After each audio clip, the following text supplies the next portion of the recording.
Hello and welcome to this special presentation on NDTV Online. Now, as part of our election yatra, we've been crisscrossing across Gujarat. We have not moved around a lot technically because we started from Navsari, we reached Gujarat, we reached Surat, beg your pardon, and we stayed here the whole day because this is a very important center. The Surat report itself was very significant to be done. It had to be done because of a number of factors. Number one, a diamond traders hub. Does this city shine like a diamond as far as these diamond traders are concerned? Well, many of the diamond traders that you speak to, they say that our life largely remains unaffected because these people are dhande wale log. Their life largely remains unaffected if government policies do not affect them. They should be able to bring in this raw material, diamonds in a raw form, then polish them, cut them, convert them into a finished final product and then send it back. So as long as there are policies which help them in this process, they really don't care on whether there will be a BJP or an Aam Aadmi party or whichever party. There are, in fact, there were some issues in 2017 related to the GST and its implementation. But at least on the face of it, many of these diamond traders never complained too much about the GST system or the paradigm now, 5 years later. Many of the workers employed with the diamond traders also say that it's fine. I mean, there's a gully, and this was quite an amazing thing to see. A very narrow lane which had buildings along both sides, which is known as the Hira Bazaar, and every office, every little 10 by 10 office houses a crorepati, and they carry diamond rings, necklaces, little pieces of diamond in their pocket and move around very casually. I mean, the sort of gully that you would see in Delhi's, old Delhi's Chandni Chowk, where, you know, there are people milling around. The last thing you will expect in a gully like this is for diamond to be so very casually be treated. But that is how Surat is, and it has always been like this. There are people who are doing this business for many decades, 40 decades, 50 years, 4-5 decades, even longer, 70 years. So that's as far as the diamond traders are concerned. They are largely unaffected with the politics around them as long as nobody is basically threatening them to change a policy or to make the whole business or the process of the business uncomfortable or unfavorable.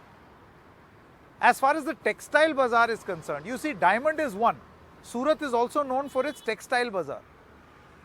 One entire road in Surat close to the railway station which has building after building of many of these prominent textile traders, most of them coming from outside of Gujarat, some from Haryana, Rajasthan. I spoke to a number of them, and these people have made a living. They have become Gujaratis in more ways than one. They've settled down here, there are voters. Even the migrant workers who work with these traders are also locals. They may be Pravasi, but they've got a voter ID card here, so which means they are an important vote bank. And there we saw a sharp contrast in opinion. While the traders said that we have absolutely no issue, I mean, we've been given this environment for the past 27 years by the BJP, और हमें कर्ज उतारना है, and we have to stay with the BJP because they've given us this environment. We've seen,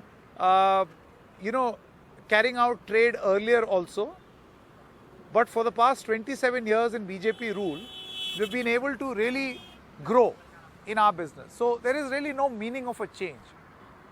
These are the owners. But the workers who work there, who are from UP, Bihar, Jharkhand, Odisha, they have a different story to tell. They feel that they've got no benefits of being a worker. There is no health insurance. There is no job security. I mean, a trader can sack them at the drop of a hat. In a situation like this, the big question is, will these disgruntled Pravasis make a difference? And what are their political options? Congress or Aam Aadmi Party?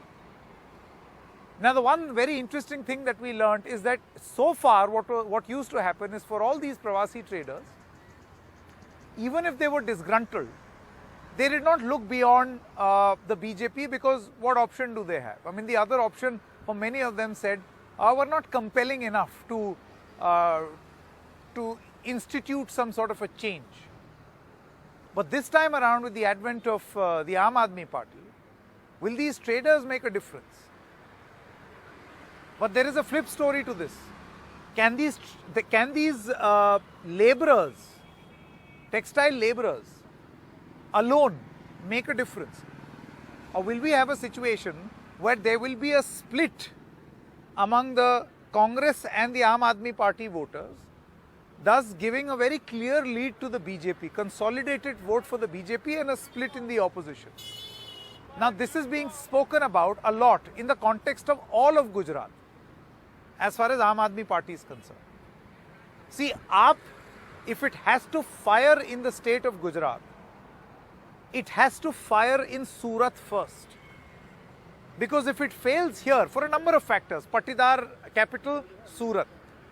Diamond traders capital, Surat. Textile trader capital, Surat. Educational hub, Surat.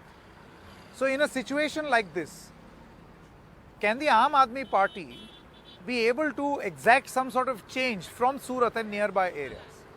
Let's take a look at the 2017 report card.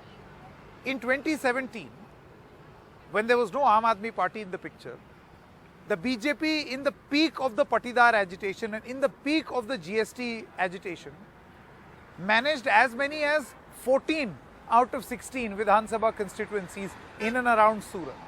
Now that's a very, very impressive strike rate, more than 90%. So many thought that at a time when the BJP and its vote share kept dipping, they came below 99 in terms of their seat share. Surat delivered in a complete block for the BJP. Can the Aam Aadmi Party now provide, in the minds of, say, a labourer for the textile industry, a viable alternative, viable political alternative? These are going to be the very important questions that Surat is going to answer. And I repeat once again, as we wrap up this presentation, will the Aam Aadmi Party fire in Surat? Because if they don't do that in Surat, then it becomes even more difficult for them to do anything in other parts, like in rural pockets, in tribal pockets, in other urban pockets. This is an ideal situation for them in Surat. And the one thing that we observed as far as the BJP is concerned, that while they've decided to go full throttle, in many of the election campaigns and speeches, the Bharatiya Janata Party does not really want to even acknowledge the presence of this third force called the Aam Aadmi Party. Will the BJP's assessment of not acknowledging them going to be right? Or will the Aam Aadmi Party prove them wrong by being able to fire from this very important center? At the end of this electoral contest, kya Surat hai, will be a very, very interesting question that will deserve an answer. Thank you very much for watching this presentation of the NDTV team. We are going to get you much more reports as we go along. Thank you so much.